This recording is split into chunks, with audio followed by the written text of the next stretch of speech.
On this episode of China Uncensored, is the US any better than China?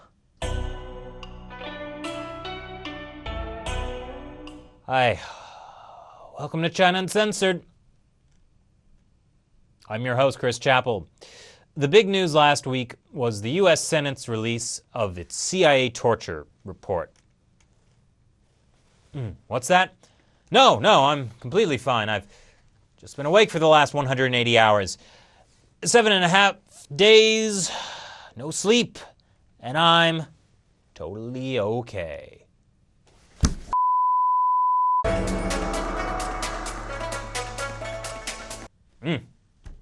Now, I haven't been able to read the report for myself, but I'm sure it's not like the CIA has been hiding anything nefarious from the public. Like waterboarding? Please, more like waterboard. I mean, how bad could that be? Like a series of near drownings. Okay, that sounds pretty bad.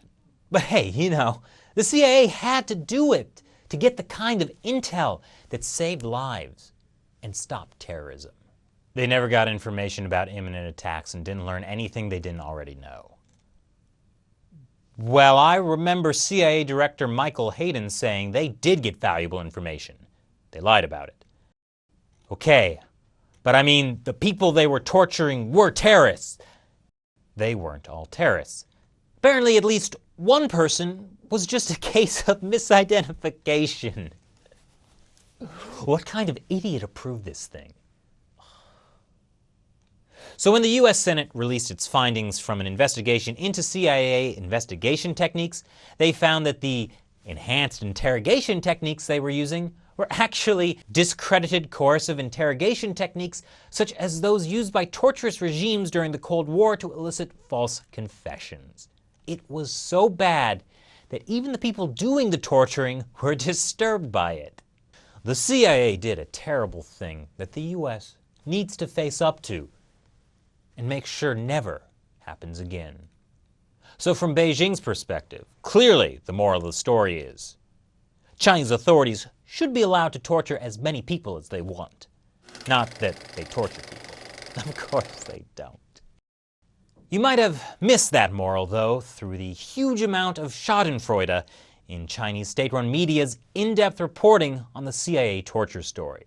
For example, Communist Party mouthpiece Xinhua wrote an editorial condemning the US for doing nothing about its own human rights problems. That's right. Why isn't the US talking about its own problems? Except, of course, when the US Senate investigates the country's intelligence agency and releases a fully unclassified report to the public detailing the terrible atrocities they committed. But look, I'm not trying to say the US is better than China or that the CIA is somehow justified for what it did. I'm saying torture is bad, especially when the people being tortured haven't committed any crimes. But the reason we now know about this is because people in the US government spent 6 years investigating what happened. And now things can be done to stop it. No one's watching in China. There's no system of checks and balances that's going to suddenly find the National People's Congress asking the secret police if they've been torturing political prisoners again. So there needs to be people and governments outside of China keeping an eye on things, which really, it seems like they haven't since the Chinese regime still does basically whatever it wants, while US companies keep tripping over each other to throw money at it. Also, the CIA torturing people, while completely terrible, doesn't mean I or any other individual no longer has a right to want to see a better China.